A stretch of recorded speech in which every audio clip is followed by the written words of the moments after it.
And we are going to begin this morning with new concerns regarding the Johnson & Johnson coronavirus vaccine. Now, the FDA is warning of a possible increased risk of what they're calling a very rare neurological complication.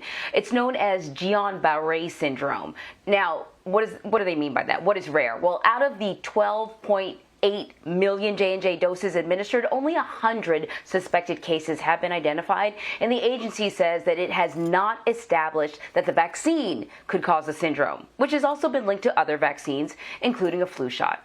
So Laura Podesta is following this story for us now and joins us with more. Of course, Laura, it is a concern, but we want to make sure that we put everything in context.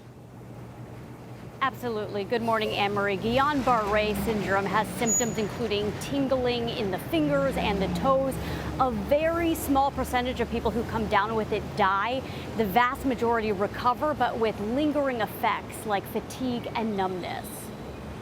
A new warning about Johnson & Johnson's one-dose coronavirus vaccine. The FDA says out of the 12.8 million Americans who've gotten the shot, about 100 people developed a rare but serious autoimmune disorder called Guillain-Barré. The cases have generally been reported in men 50 and over about 2 weeks after receiving the shot. We've seen this with one of the influenza vaccines a couple of decades ago. The good news is it looks like it's extremely rare. The FDA says the benefits of the vaccine outweigh the potential risks. We had this beat. Dr. Peter Hotez notes the vaccines have allowed some areas of the country to safely resume pre-pandemic life. Now we've squandered that opportunity partially, at least in parts of the country. If the Delta variant is allowed to accelerate, sure, I think we could see additional variants. Since just last week, average daily cases in the U.S. are up 30%, more than a third of them in 5 hotspots. Everyone's tired of hearing about COVID.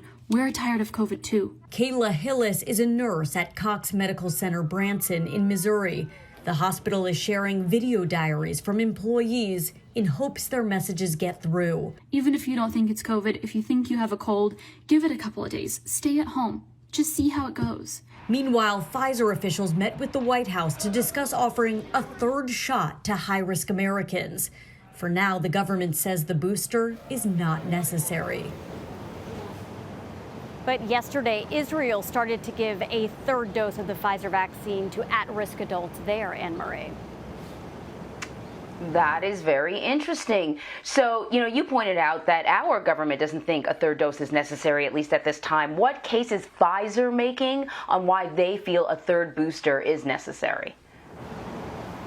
So Pfizer says it's to boost antibody levels in people who are at risk, like the elderly or people with weakened immune systems, because this booster shot could increase antibody levels 5 to 10-fold.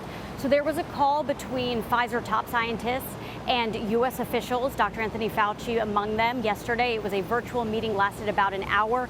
Dr. Anthony Fauci told the New York Times after the meeting that, quote, it was interesting. They shared their data, but there wasn't anything resembling a decision. In other words, there's a possibility that a third shot could be recommended in the future, but not at this time. Pfizer, for its part, it says it's going to be continuing to monitor data, including data out of Israel, where they're administering that third shot now. So I know it's July, but, we're starting to think about September, kids heading back into the classroom. California, state officials there issued a rule excluding unmasked students from campus, but then they backtracked hours later, while they are keeping a mask mandate in place for all K through 12 schools. Why did they choose to rescind their decision?